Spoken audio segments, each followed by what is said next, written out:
Assalamualaikum warahmatullahi wabarakatuh. Alhamdulillahirabbil alamin wassalatu wassalamu ala asrofil anbiya'i wal mursalin wa ala alihi washabbihi ajmain.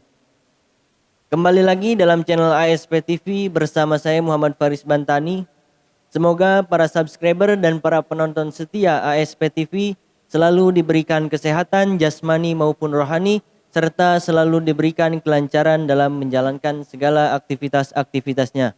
Pada kesempatan kali ini saya akan sedikit membahas tentang pelanggaran dan sanksi polisi lalu lintas dalam melaksanakan tugasnya. Tetapi sebelum masuk ke pembahasan, bagi yang belum subscribe untuk subscribe terlebih dahulu dan jangan lupa like, share, and comment agar channel ASP TV bisa terus berkembang dan bisa terus semangat memberikan edukasi-edukasi tentang hukum.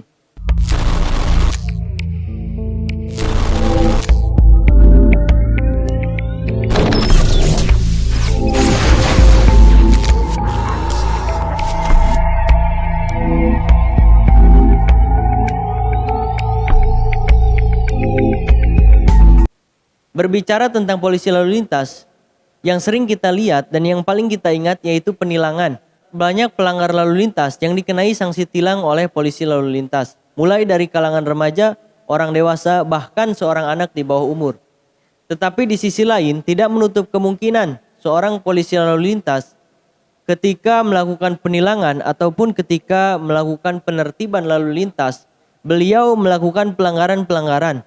Salah satunya yaitu pelanggaran kode etik. Apa itu kode etik? Dalam hal ini saya menggunakan Undang-Undang Nomor 14 Tahun 2011 tentang Kode Etik Profesi Kepolisian Negara Republik Indonesia sebagai dasar hukum atau rujukan pada pembahasan kali ini.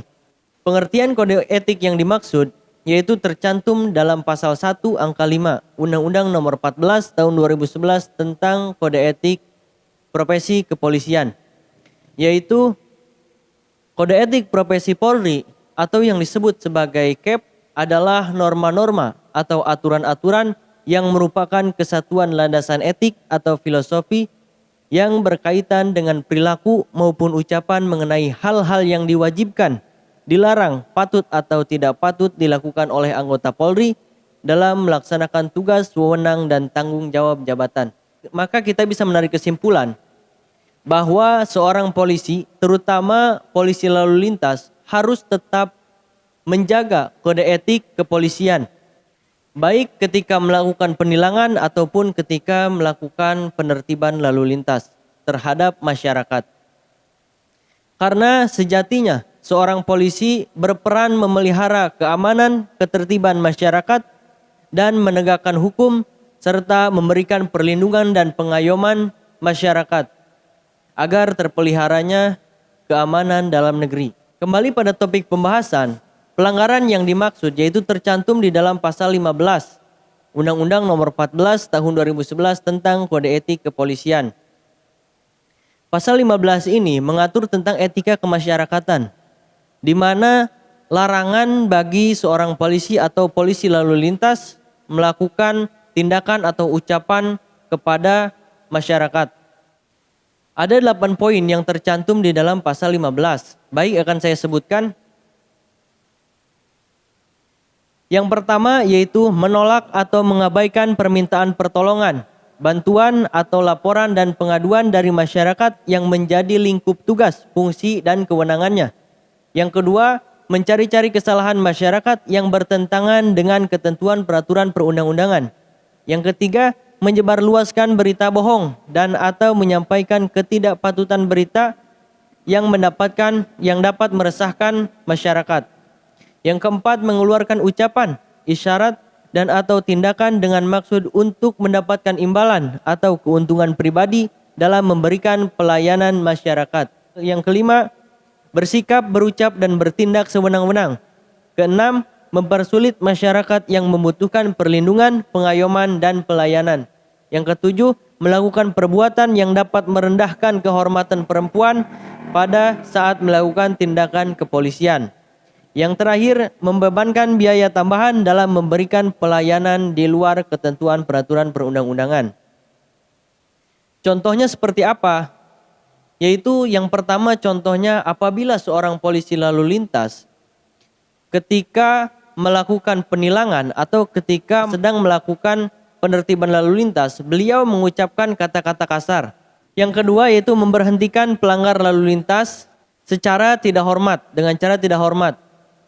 Seperti menjambak rambut pelanggar lalu lintas atau pengendara motor.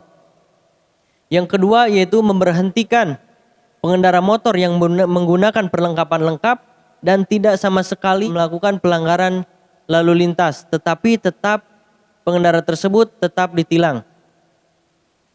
Yang keempat yaitu contoh yang keempat, merendahkan martabat seorang wanita. Yang terakhir yang kelima yaitu contohnya apabila seorang polisi lalu lintas ketika melakukan penilangan ia memberikan isyarat. Apabila pelanggar lalu lintas tersebut jika tidak ingin dikenai tilang ia harus membayar sekian rupiah. Itu adalah contoh-contoh pelanggaran kode etik sebagaimana yang tercantum dalam pasal 15. Lalu apa saja sanksi yang dapat dikenakan bagi polisi lalu lintas yang melakukan pelanggaran kode etik sebagaimana yang tercantum di dalam pasal 15 tersebut? Sanksi yang dapat dikenakan yaitu tercantum di dalam pasal 21 ayat 1 Undang-Undang Nomor 14 Tahun 2011 tentang Kode Etik Kepolisian Negara Republik Indonesia. Pasal 12 ini menyangkut tentang sanksi pelanggar kode etik. Terdapat 7 poin yang tercantum di dalam pasal 21. Baik, akan saya sebutkan. Yang pertama yaitu perilaku pelanggar dinyatakan sebagai perbuatan tercela.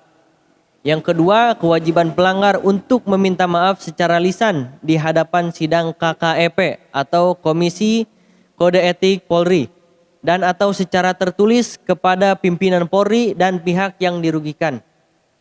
Yang ketiga, pelanggar untuk mengikuti pembinaan mental kepribadian, kejiwaan, keagamaan, dan pengetahuan profesi sekurang-kurangnya 1 minggu dan paling lama 1 bulan. Sanksi yang keempat, dipindah tugaskan ke jabatan berbeda yang bersifat demosi sekurang-kurangnya 1 tahun. Sanksi kelima, dipindah tugaskan ke fungsi berbeda yang bersifat demosi sekurang-kurangnya 1 tahun. Sanksi keenam, dipindah tugaskan ke wilayah berbeda yang bersifat demosi sekurang-kurangnya 1 tahun. Dan sanksi terakhir yaitu PTDH atau pemberhentian tidak dengan hormat sebagai anggota Polri. Sebagaimana sanksi yang disebutkan di dalam pasal 21 ayat 1 huruf D, E, F, dan G merupakan sanksi administratif berupa rekomendasi.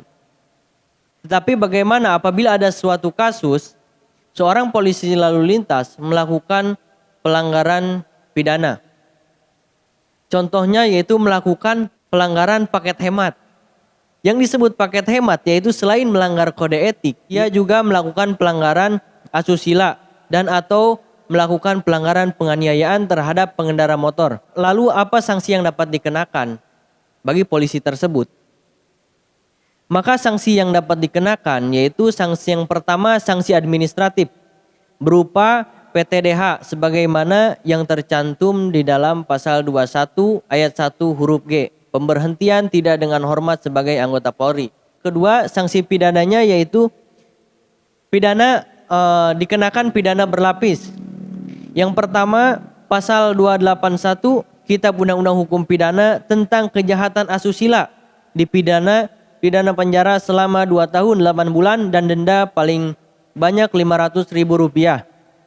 Dan dikenai pasal 351 Kitab Undang-Undang Hukum Pidana tentang penganiayaan dipidana penjara paling lama 2 tahun 8 bulan dan paling banyak denda Rp300.000.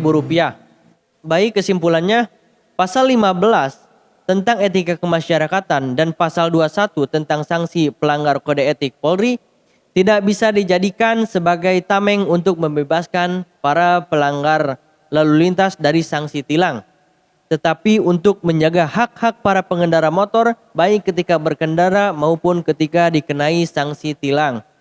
Mungkin itu saja yang dapat saya sampaikan. Kurang lebihnya mohon maaf. Wabillahi taufiq wal hidayah. Wassalamualaikum warahmatullahi wabarakatuh.